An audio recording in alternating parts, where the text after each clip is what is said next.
जास्ती नको फुगू, थोडेच फुगव.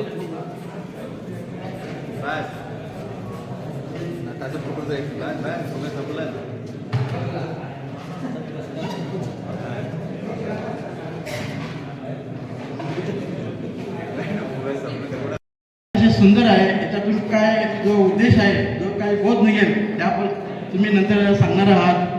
हां सर, तुम्ही इथून तिथपर्यंत चालत जायचं आहे. हां 1 2 3 पडू द्यायचं नाही पुढे.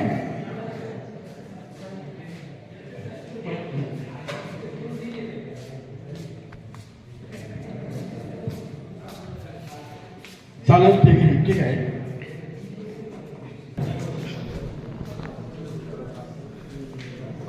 कोणतीही गोष्ट नियोजनबद्ध केल्यामुळं आपलं कार्य सफल होतं.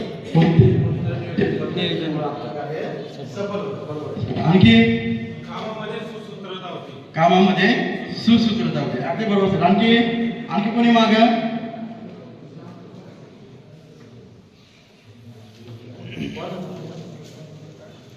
अतिशय चौधरी सरांनी आणि चौधरी अतिशय उत्तम असं जे उत्तर अपेक्षित होतं त्या उत्तराजवळ त्यांनी येण्याचा प्रयत्न केला. पण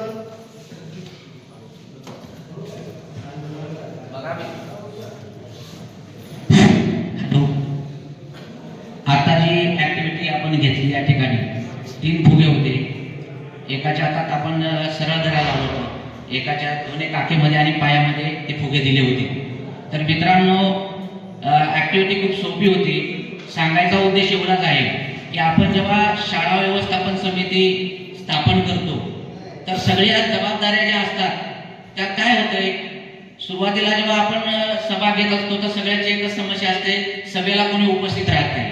आणि उपस्थित नसल्यामुळं प्रशासनाची आपल्यावर जबाबदारी असते की महिन्याला मीटिंग घ्यायची. आणि मग काय होतंय, आपण आपले मुख्याध्यापक किंवा शिक्षक त्या पद्धतीनं मीटिंग घेण्याचा प्रयत्न करतात. पण मीटिंग घेत असताना त्या ऍक्टिव्हिटीतून एकच उद्देश होता की आपले मुख्याध्यापक किंवा शिक्षक काय करतात, खूप टेन्शन घेतात. अरे बाबा, आता मीटिंगला कोण नाही आलं, आपल्याला तर फोटोसहित सांगितले, आता काय करायचं. आणि म्हणून तो गंभीर होतो म्हणजे खूप टेन्शनमध्ये होतो. आणि म्हणून ते फुगे जो घेऊन चाललेला जे सर होते ते आपला मुख्याध्यापक खूप टेन्शन घेऊन म्हणजे ते खाली पडू नये म्हणून त्या उद्देशाने ते पुढे जातात. म्हणून तो आपण घाबरतो. तर आणि दुसरी जी ऍक्टिव्हिटी होती ते सहज चालले होते कारण ते टेन्शन फ्री होते. त्यांना माहित होतं आपण कसं तरी आपण मीटिंग तर घेणारच आहोत आणि ही दोन जे उद्दिष्ट आपलं आहे मीटिंगचं ते आपण सफल करणार आहोत. म्हणजे तात्पर्य एवढंच आहे मित्रांनो या ऍक्टिव्हिटीतून की कोणतंही प्रशिक्षण येऊ दे, ट्रेनिंग येऊ दे किंवा मीटिंगा येऊ द्या, काहीही टेन्शन न घेता मुख्याध्यापक शिक्षक यांनी प्रेमाने किंवा मन लावून काम केलं पाहिजे. आपण जर प्रामाणिक काम केलं तर कुठलीही गोष्ट ही सफल होत असते. म्हणजे सांगायचा उद्देश एवढाच आहे की त्यांच्या ज्या जबाबदाऱ्या आहेत, त्यांची जी कर्तव्य आहेत ती आपण त्यांना वेळीच सांगितली पाहिजे. आणि ती जर त्यांना सांगितली, त्यांना जाणीव झाली तर ते या ठिकाणी येऊन निश्चितच आपल्याला शाळेत येऊन आपल्याला सहकार्य करणार आहे.